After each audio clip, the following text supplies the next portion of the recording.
Hello, my name is David Weeb, Executive Director of ICOMB, the International Community of Mennonite Brethren. I greet you on behalf of our global family in the name of the Lord Jesus Christ. We are a group of 21 member conferences, otherwise known as national churches. The US and Canadian conferences are two of those. When I speak about ICOMB, I would like you to think in terms of we. You can look around the room right now and say, we are ICOMB, because everybody that's in the Mennonite Brethren family is ICOMB. Now that we have that straight, let me tell you a little bit about the rest of our family. In Latin America, we have 8 conferences. The Mexico Conference, then Panama, Colombia, Peru, Brazil, Paraguay has 2, one of them is German, and Uruguay. In Africa, we have 2 conferences, Congo and Angola. In Asia, we have 3 conferences, India, Japan, and ICOMB Mission, which actually is in 2 countries, Thailand and Laos. And then in Europe, we have 6 conferences, 3 of which are in Germany, then Austria, Portugal, and Lithuania. Size-wise, what's the #1 language spoken by Mennonite Brethren in worship? If you guessed Telugu, you are correct.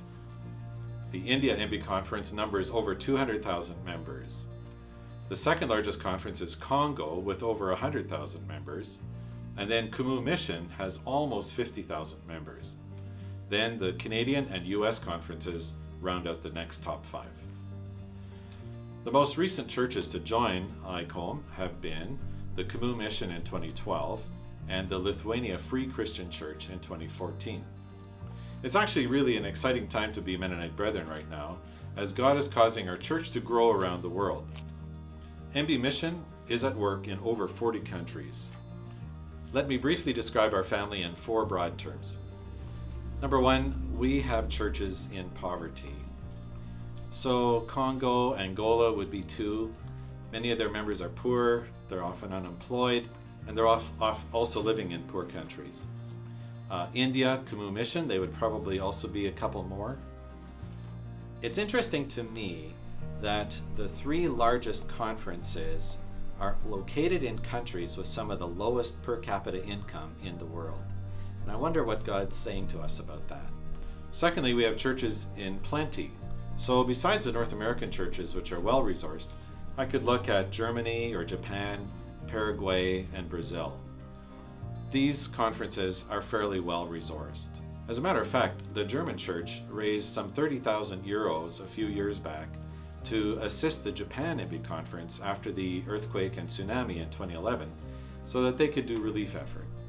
One of the big challenges we have, I think, is how to share resources appropriately between the churches that have plenty and the churches that are poor.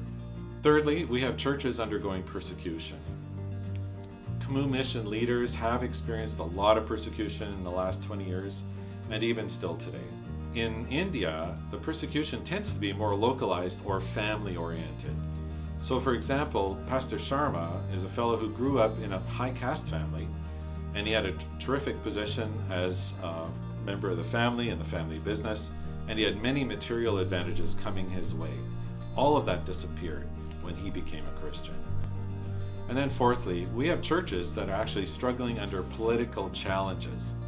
So for example, Panama, the MB church is made up of entirely indigenous people.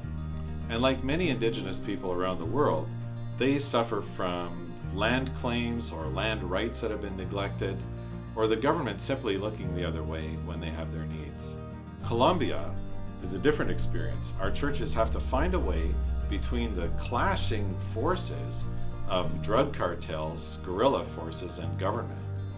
And so they have to find a pathway, and often it's not easy. In one of the regions we lost a church, and it simply disappeared because drug cartels came in, wanted all the farmers to grow drugs, and people just simply left their farms and disappeared into the city. So this is a snapshot of our Mennonite Brethren family. May I invite you to engage with the international community of Mennonite Brethren. Here's a few ways. #1, on Facebook, ICOMB has a presence and you can like ICOMB. I produce a monthly update in which I tell stories about my travels or about church issues, and you can catch up there. I invite you to pray. Pray for leaders of our conferences. Pray for our church in different parts of the world when you see news. We really need your prayers. And then fourthly, you can support ICOMB financially. And why do we need your money? Well, every year we have an annual summit. We hammer out church issues or theological issues.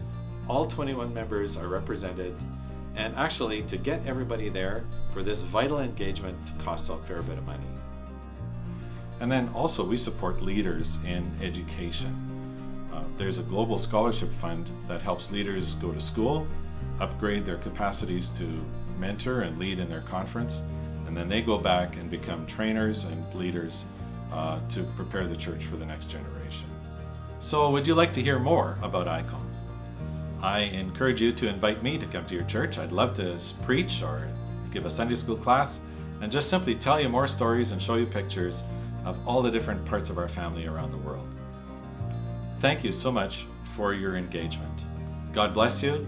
Dios te bendiga. Obrigado. Arigato. Thank you very much.